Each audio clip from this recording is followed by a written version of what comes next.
the meaning of the word sublime, the literal etymological meaning of the word. It actually comes from Latin, like we saw many other words also. So sub, that suffix means up to, sub. In Latin, it's a suffix that means up to. And limus means oblique, or limen means threshold. So it is by joining that suffix and limus or limen, that word comes in English, sublime. So it means dignified, or something that is standing alone. Or oblique, it's a slanting thing. So it takes you up. It is something that is capable of taking you up.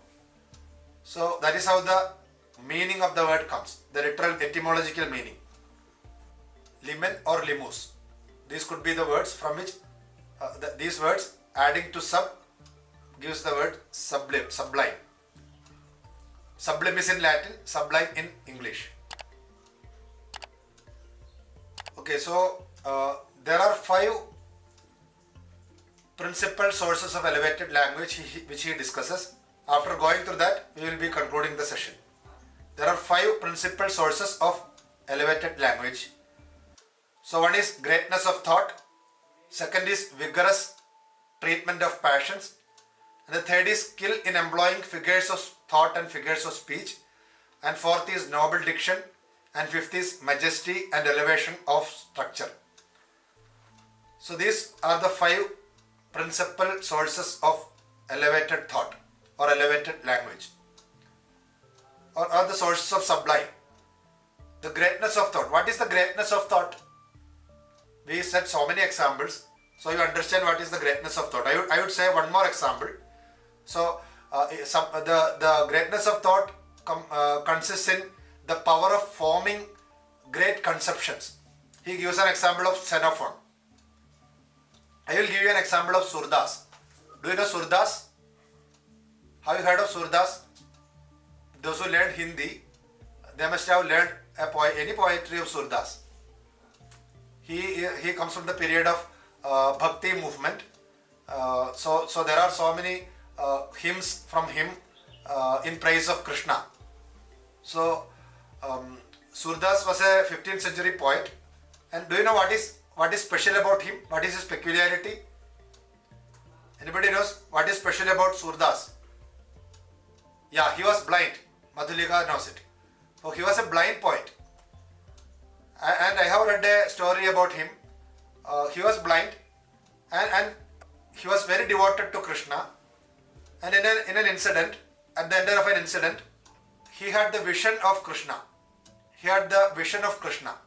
So Krishna appeared to him and he gave him eyesight in order that he see Krishna. In order to see Krishna, he was given eyesight. And Krishna appearing in front of him asked him, "What is the boon that you want?"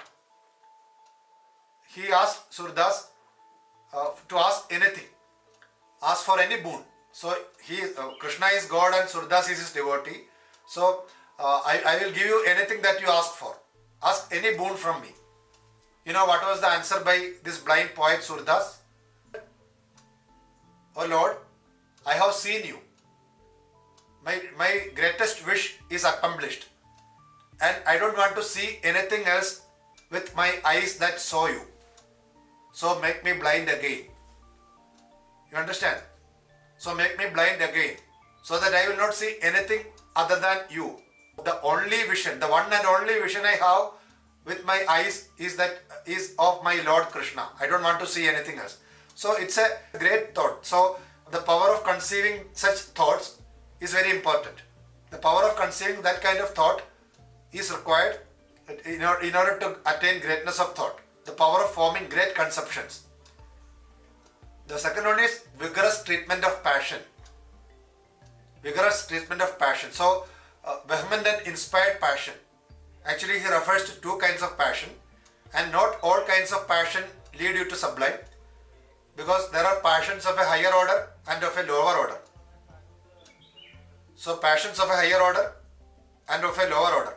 The passion of a lower order is that of pity, fear, grief. Such things are passions of lower order. So passions of higher order leads you to the sublime. And the first two, the greatness of thought and vigorous treatment of passion, these two components of Sublime, which is in a poet or artist, is for most part it is innate. So the power of conceiving great thoughts, great ideas, that is very innate. And also the passion, that is also innate. The passions of higher order, that is also innate. There are also examples of Sublime even without being so passionate. He gives some examples from Homer. So there are certain examples of Sublime which are independent of passion, which you find in Homer. So that's about passion. The first two are the greatness of thought and vigorous treatment of passions. There are passions of higher order and lower order. The passions of lower order never leads to Sublime. It is far removed from sublimity and of a lower order, such as pity, fear, grief and such emotions, such passions. And there are also some examples of Sublime independent of passion. He gives the example of Homer. And the third one is skill in employing figures of thought and figures of speech. The skill in employing figures of thought and figures of speech. The due formation of figures deals with two sorts of figures, those of thought and also those of expression. In your thought you have figures of thought and also figures of speech, expression. You express your thought through either speech or writing, or when it comes to artists, they express it by painting, installation, sculpture and many other methods. So they should be able to use proper figures of speech, proper examples they have to use in order to represent an idea that is in their mind. And the fourth one is noble diction. That is about dignified expression, the appropriate choice of words and metaphors, use of metaphors and elaboration of language. So certain things, it will be boring. When you listen to some lectures, it will appear so boring. But certain lectures will be very interesting because there are so many stories or examples, or there are certain things that catches your attention. The appropriate choice of words and metaphors and the elaboration of language. And the fifth one is majesty and elevation of the structure. Or dignified and elevated composition is a fitting conclusion for all the aspects that preceded it. So the first four, the greatness of thought, the vigorous treatment of passion, skill in employing figures of thought and figures of speech, and noble diction. When everything is accomplished, the fitting conclusion is the majesty and elevation of the structure. The whole structure, it will have an elevated position. The Sublime is elevated thought or language. The last clause actually embraces all the preceding ones. This is where I wanted to show you that film. I was showing you a film, Brother, Sun, Sister, Moon, in the beginning. Brother, Sun, Sister, Moon.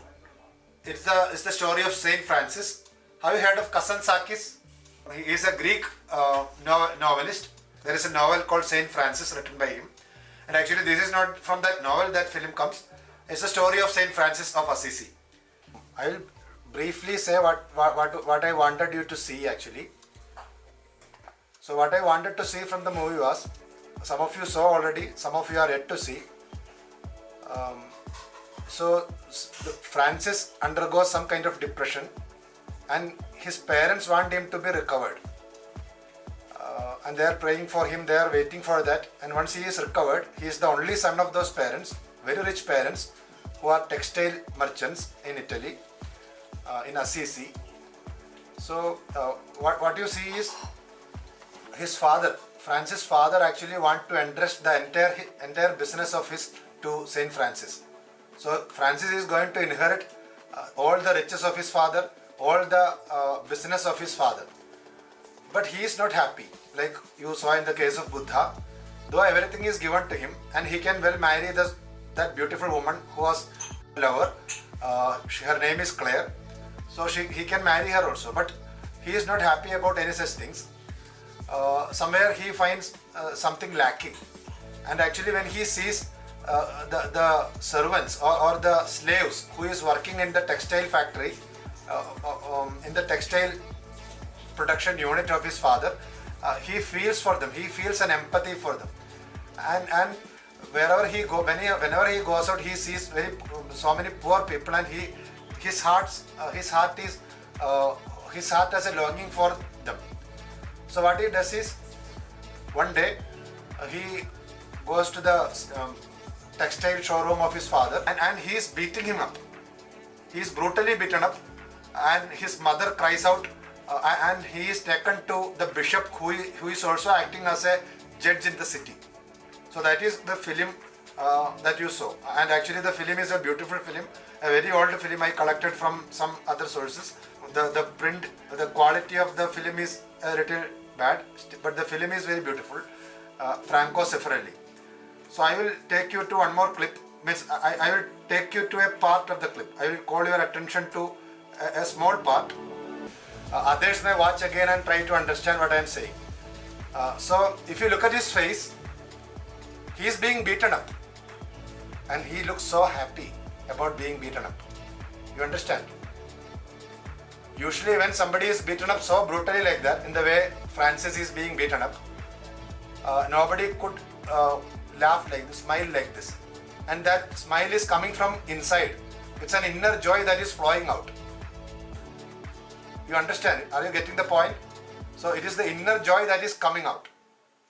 So that is the experience of the sublime, or the filmmaker is able to communicate or make us feel the same as you watch the whole film. So that is the thing that I want to express, or I want to convey to you. Experience of the sublime. Yesterday we concluded after saying about the 5 principal sources of elevated language: greatness of thought, vigorous treatment of passion,